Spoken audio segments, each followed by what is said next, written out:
So here we are given to find out the degree of ionization and pH of 0.05 m solution of ammonia, and also we have to calculate the ionization constant of conjugate acid of ammonia. So let's segregate this question into three parts. In part 1, let us find out the degree of ionization of ammonia. In part 2, let us find out the pH, and in part 3, let us find out the ionization constant of conjugate acid of ammonia. So we know when ammonia will mix with water, it will form ammonium ion and hydroxide ion. So we all know initially we have to write the concentration of ammonia, which is 0.05, and before starting the equilibrium reaction, the concentration of ammonium ion and OH minus ion is 0. So at equilibrium, some part of the ammonia will react. So if the degree of ionization is alpha, then the part of ammonia which is converted into ammonium ion and hydroxide ion, that will be 0.05 alpha. So the new concentration of ammonia will be 0.05 minus 0.05 alpha, which is equal to 0.05 whole into 1 minus alpha, and the concentration of ammonium ion will be 0.05 alpha, and the concentration of OH minus ion will be 0.05 alpha, because one ammonia will produce one ammonium ion. So 0.05 alpha ammonia will produce 0.05 alpha ammonium ion. So from table 6.7 we can find the given Kb value as 1.77 into 10 to the power minus 5. So for the expression of Kb, we all know that is concentration of ammonium ion into concentration of OH minus ion divided by the concentration of ammonia will be equal to 1.77 into 10 to the power minus 5. So putting the values of the concentration from the reaction, we can write 0.05 alpha into 0.05 alpha divided by 0.05 whole into 1 minus alpha will be equal to 1.77 into 10 to the minus 5. So as the Kb value is very small, that is 10 to the power minus 5, so the reaction is just started. So it means the very small part of ammonia will dissociate into ammonium ion and hydroxide ion. So we can say the alpha value is much more less than 1. So we can again say 1 minus alpha will be nearly equals to 1. So 0.05 alpha square, because here 1 minus alpha is nearly equals to 1. So 0.05 and 0.05 will be cancel out.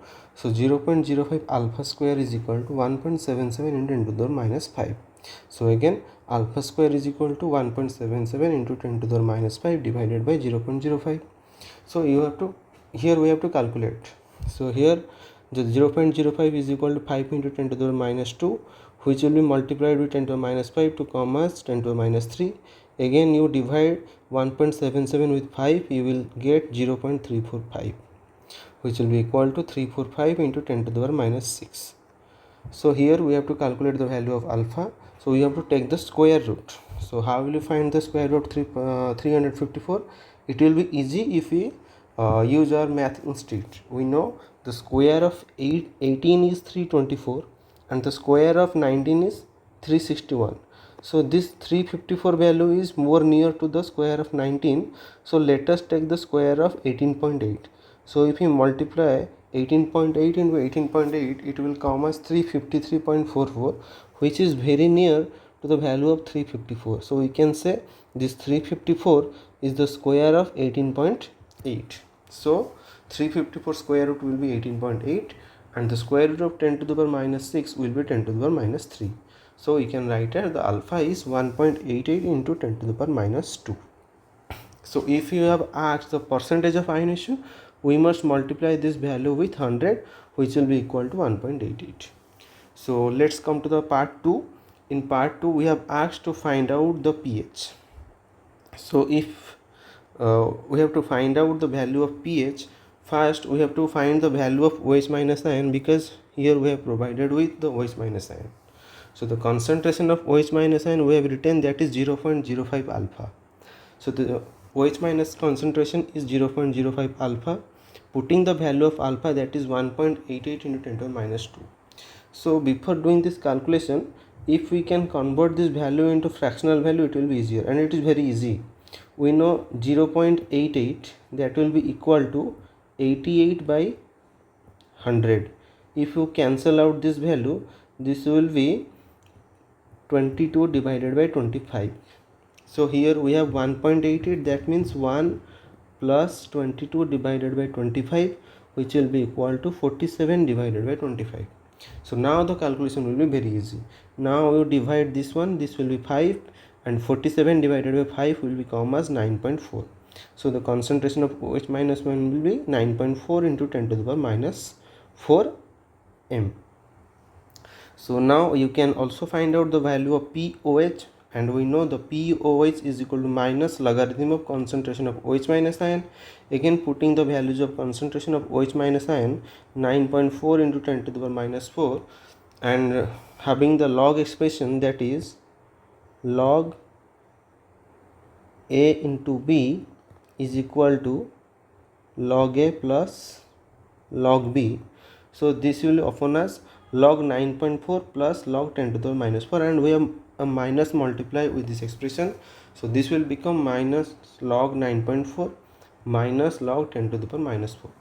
Now log 10 we know 1, so we have to use the expression log A to the power B is equal to B log A. So here it will be minus 4 into minus, that is plus 4, and log 10 is equal to 1. So this will be 4. Again we have to find out the log 9.4. Again we can take the average value of log 10 and log 9. We know log 9 is 0.955 and log 10 is equal to 1, and the average value will be 0.97, or else we can use the logarithm table which is given after the end of this NCERT book. So it will be 0.97.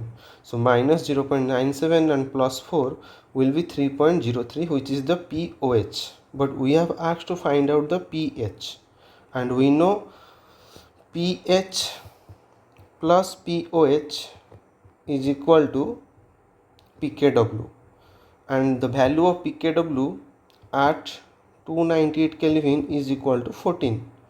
So pH is equal to pKw minus POH, and the value of pKw at 298 Kelvin is 14.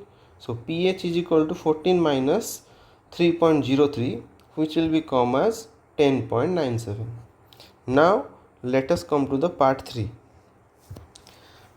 In part 3 we are going to calculate the ionization constant for the conjugate acid, and we know for any conjugate acid base pair Ka into Kb is equal to Kw, and at 298 Kelvin the Kw is equal to 10 to the power minus 14.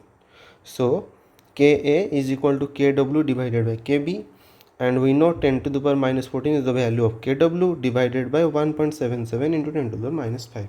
Again it will be comfortable if we convert this value into a fraction value, and we know it is nearly equal to 1.75, and this 1.75 is equal to 1 plus 0.75. So this 0.75 is nothing, that is but 3 divided by 1. So we can write 1 plus 3 divided by 4, which will be equal to 7 by 4. So this is equal to 7 by 4.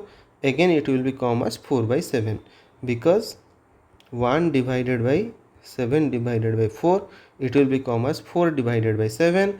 If you multiply the 10 to the power minus 5 with 10 to the power minus 14, it will be 10 to the power minus 14 into 10 to the power plus 5. So it will be 10 to the power minus 9. So the value becomes, if we divide 4 by 7, it will be 0.57, and this is 10 to the power minus 9. If you see the correct answer, the answer is nearly 5.64 and into 10 to the power minus 10. So this is very similar value, and this is very convenient to calculate during the examination. Thank you. Stay connected.